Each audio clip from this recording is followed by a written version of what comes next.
we were asked the question: if the Hornets go into tank mode, will we still go to games and will we still watch it on TV? And how motivated would we be to even consume the team? Any thoughts? Okay, well, just to clarify for everybody that's listening and watching, he asked if Kemba leaves and the Hornets go into tank mode. So what's up, Mark? Here's my deal. If Kemba leaves, I don't think the Hornets will go into tank mode. I don't think they will go into tank mode. But to answer the question, which is, would we still go to the games or not? Presumably if he leaves and they go into tank mode, I will still go to the games. Simply because I've always preached the narrative that you go to the games because of the name on the front of the jersey and not the name on the back of the jersey. So if I don't go to a game, it's going to be my frustration that I've had, for the last 2 or 3 years since I moved to Charlotte. It'll be because I don't want to deal with that traffic. I don't want to deal with. Parking in this parking deck and it's $10, or parking in this parking deck and it's $20, or just looking for parking in general. And that would be my reason for not going to the games. But because Kemba leaves, that would have no play on me going to the games. The train is $4. Okay.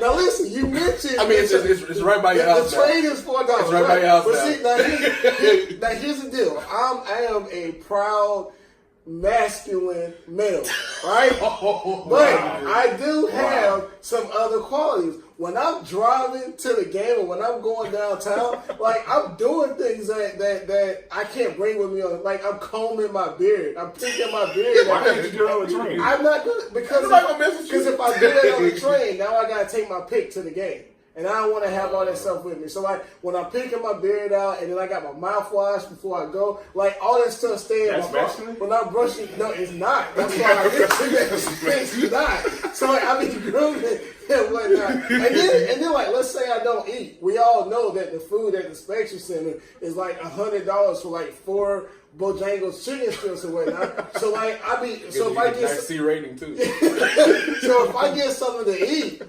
I'm eating in my car. I'm not eating on the train. I mean, there's a place called the Epicenter with some wings. Yeah, with wings and nachos burgers and Mexican food and Ghana food. Yeah. Well, look, I just want to say that combing your beard took a weird turn. But anyway. Hey, and it's like this. For all the fellas out there with legitimate beards, they completely understood where I come from. I'm going to just leave it at that. All right, cool.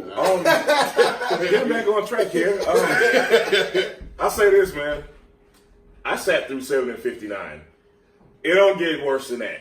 Yeah. So Kemba leaving, it's funny coming from me because I mentioned this a lot. I'm a diehard UConn fan. I have followed Kemba Walker since he was a freshman in college up until this point.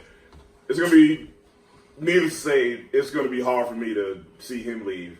But like Vince alluded to, man, you go to games root for the name on the front instead of the back of the jersey. And again, I sat through 7 and 59.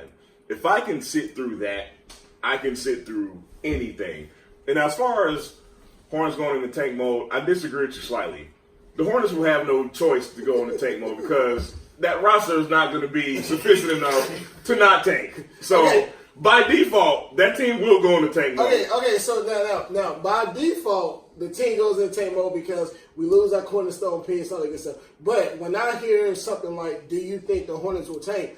What I receive from that is, do I think the Hornets will intentionally put themselves in a worse position than what they would be in with Kemba being in? Now, if they keep the same young core, right, I don't see that as tanking.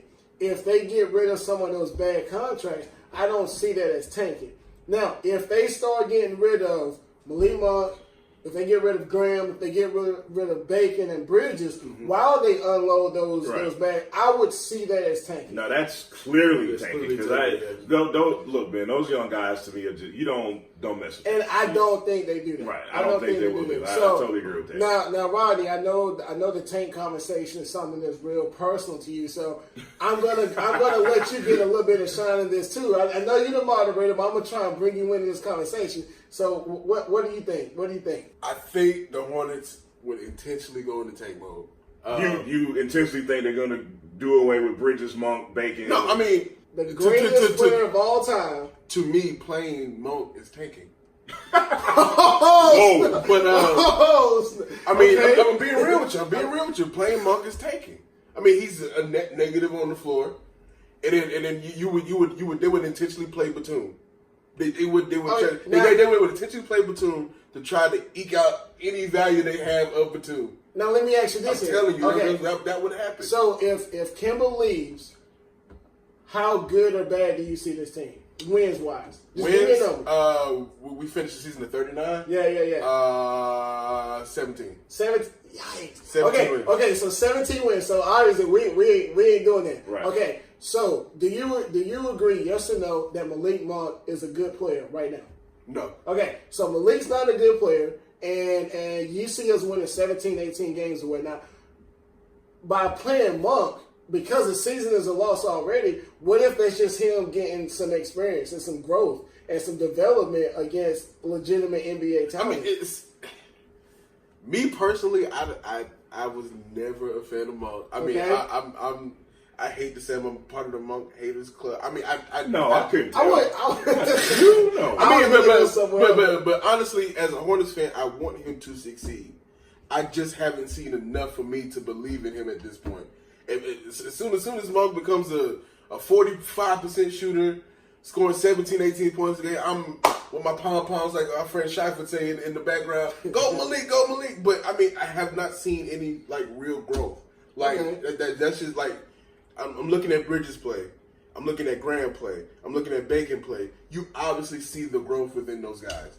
Monk, I have not. He's the same player as he was when he first came in last year. Okay. I mean, that's. I'm just being honest. But that goes back to the previous conversation we even had last week, and I've said it, man. Like he's got to show that he's put in work. He's got to get stronger. He's got to watch film, and I put just a little bit of onus on coaching because Borrego's got. It's not an easy job, but Borrego's got to. He has to coach Malik Monk up. It's reality. It shouldn't be that way, but it's where we're at. You know what I mean? Sure. Now, look, you can't. What's the saying? You can't lead a horse to water or something like that. Whatever. Yeah. It applies to Malik Monk, man. This is why this particular season is so critical. Unless he gets traded at the draft, which Well,